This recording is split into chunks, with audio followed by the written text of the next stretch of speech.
ಪುಷ್ಪಾವತಿ. ನಾನು 6ನೇ ತರಗತಿಯಲ್ಲಿ ಓದುತ್ತಿದ್ದೇನೆ. ನಮ್ಮ ಶಾಲೆ ಹೆಸರು ಸರ್ಕಾರಿ ಮಾದರಿ ಹಿರಿಯ ಪ್ರಾಥಮಿಕ ಶಾಲೆ ಉಜ್ಜಿನಿ. ಮರುಸಿಂಚನಕ್ಕೆ ಸಂಬಂಧಿಸಿದಂತೆ ವಿಜ್ಞಾನ ಮಾಡೋಣ. ಚಟುವಟಿಕೆ ಆಲೆ 11. ವಿಷಯ ಸಾರಿಗೆ ಮತ್ತು ಸಂವಹನ ಸಾಧನಗಳು. ಪ್ರಮುಖ ಅಂಶ ಸಾರಿಗೆ ಎಂದರೇನು? ಸಾರಿಗೆ ವಿಧಗಳು. ಸಾರಿಗೆ ಎಂದರೆ ಈ ಸ್ಥಳದಿಂದ ಮತ್ತೊಂದು ಸ್ಥಳಕ್ಕೆ ಹೋಗುವುದಕ್ಕೆ ಸಾರಿಗೆ ಎನ್ನುತ್ತಾರೆ. ಸಾರಿಗೆಯ ವಿಧಗಳು 3 ವಿಧಗಳು: ಭೂ ಸಾರಿಗೆ, ಜಲ ಸಾರಿಗೆ, ವಾಯು ಸಾರಿಗೆ. ಭೂ ಸಾರಿಗೆ ಎಂದರೆ ಭೂಮಿಯ ಮೇಲೆ ಚಲಿಸುವಂತಹದ್ದಕ್ಕೆ ಭೂ ಸಾರಿಗೆ ಎನ್ನುತ್ತಾರೆ. ಜಲ ಸಾರಿಗೆ ಎಂದರೆ ನೀರಿನ ಮೇಲೆ ಚಲಿಸುವಂತಹದ್ದಕ್ಕೆ ಜಲ ಸಾರಿಗೆ ಎನ್ನುತ್ತಾರೆ. ವಾಯು ಸಾರಿಗೆ ಎಂದರೆ ಆಕಾಶದಲ್ಲಿ ಗಾಳಿಯಲ್ಲಿ ಚಲಿಸುವಂತಹದ್ದಕ್ಕೆ ವಾಯು ಸಾರಿಗೆ ಎನ್ನುತ್ತಾರೆ.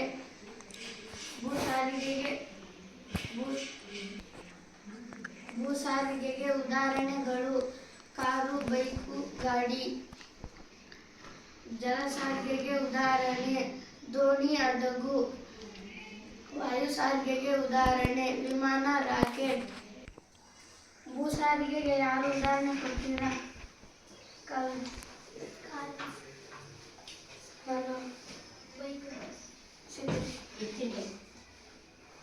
ಜಲ ಸಾರಿಗೆಗೆ ಯಾರು ಉದಾಹರಣೆ ಕೊಡ್ತೀರಾ?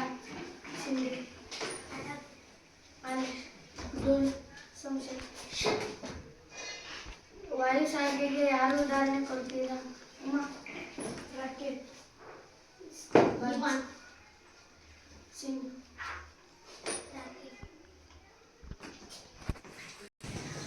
ಇದಕ್ಕೆ ಸಂಬಂಧಿಸಿದಂತೆ ಸಣ್ಣ ಚಟುವಟಿಕೆ ಮಾಡಿಸುತ್ತೇನೆ. ಇಲ್ಲೀಗ ಚಾರ್ಟ್ ಹಾಕಿದ್ದೇನೆ. 3 ವಿಧಗಳಿಗೆ ಸಂಬಂಧಿಸಿದ ಚಿತ್ರಗಳಿವೆ. ಇದರಲ್ಲಿ 3 ಸಾರಿಗೆಗೆ ಸಂಬಂಧಿಸಿದ ಚಿತ್ರಗಳಿವೆ. ಈ ಬಾಕ್ಸ್ನಲ್ಲಿ 3 ಸಾರಿಗೆಗೆ ಸಂಬಂಧಿಸಿದ ಚಿತ್ರಗಳಿವೆ.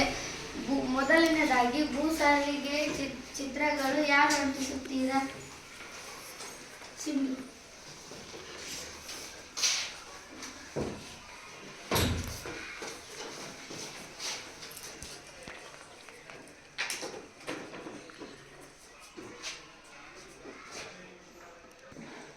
ಭೂ ಸಾರಿಗೆಗೆ ಸಂಬಂಧಿಸಿದ ಯಾರು ಚಿತ್ರಗಳನ್ನು ಅಂಟಿಸುತ್ತೀರಾ? ಸಿಂಧು.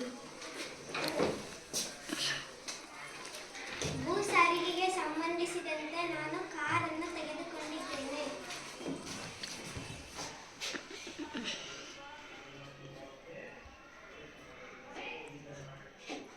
ಭೂ ಸಾರಿಗೆಯಲ್ಲಿ ಈ ಚಿತ್ರವನ್ನು ಅಂಟಿಸುತ್ತೇನೆ.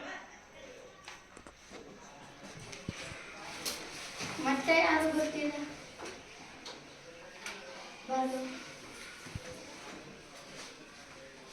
ಭೂ ಸಾರಿಗೆಯಲ್ಲಿ ಈ ಬೈಕನ್ನು ನಾನು ಬೈಕ್ ಚಿತ್ರ ತಗೊಂಡಿನಿ. ಈ ಭೂ ಸಾರಿಗೆ ಸಂಬಂಧಿಸಿದಂತೆ ಬೈಕ್ ಚಿತ್ರವನ್ನು ಅಂಟಿಸುತ್ತೇನೆ.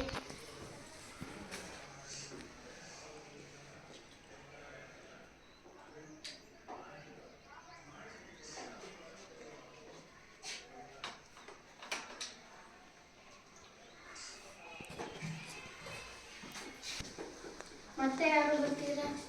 ಸಂಬಂಧ.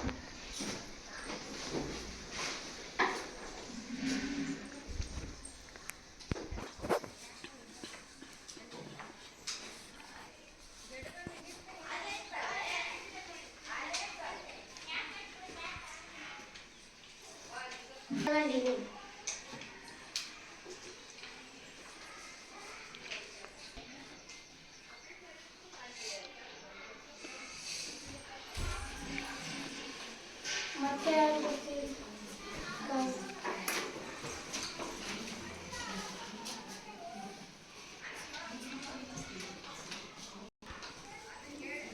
ಭೂ ಸಾರಿಗೆಗೆ ಸಂಬಂಧಿಸಿದಂತೆ ನಾನು ಆಂಬುಲೆನ್ಸ್ ಅನ್ನು ತೆಗೆದುಕೊಂಡಿದ್ದೇನೆ.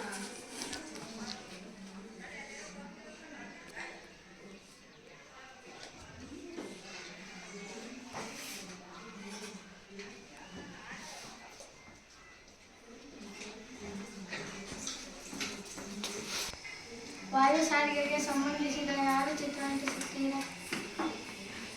ಅಲ್ಲಿ ವಾಯು ಸಾರಿಗೆಗೆ ಸಂಬಂಧಿಸಿದ ರಾಕೆಟ್ ಅನ್ನು ತೆಗೆದುಕೊಂಡಿತು.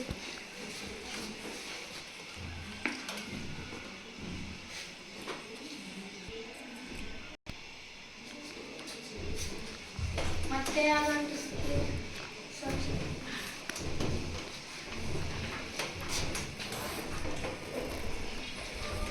ವಾಯು ಸಾರಿಗೆಗೆ ಸಂಬಂಧಿಸಿದಂತೆ ನಾನು ಹೆಲಿಕಾಪ್ಟರ್ ಅನ್ನು ತೆಗೆದುಕೊಂಡಿದ್ದೇನೆ.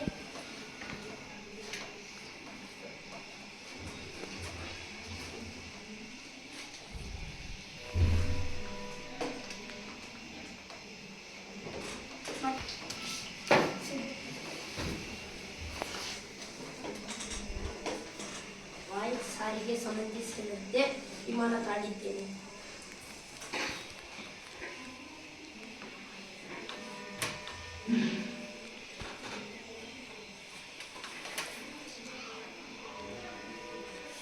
ಮತ್ತೆ ಯಾರು ಅಂಟಿಸುತ್ತೀರಾ?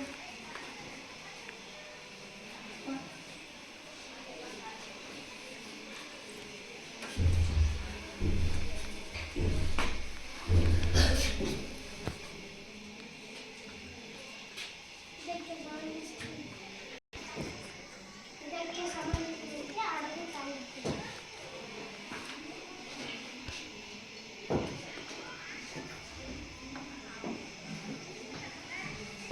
ಮತ್ತೆ ಯಾರು ಗೊತ್ತಿಲ್ಲ? ಸಿದ್ಧಾಂತ.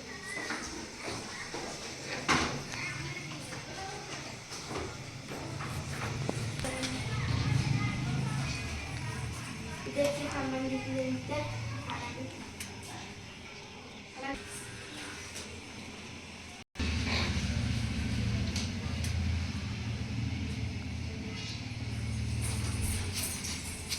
ಮತ್ತೆ ಯಾರು ಗೊತ್ತಿಲ್ಲ?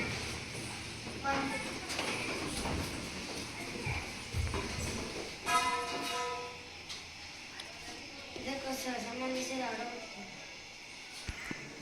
ಮತ್ತೆ ಯಾರು ಗೊತ್ತಿಲ್ಲ? ಸಭಾ.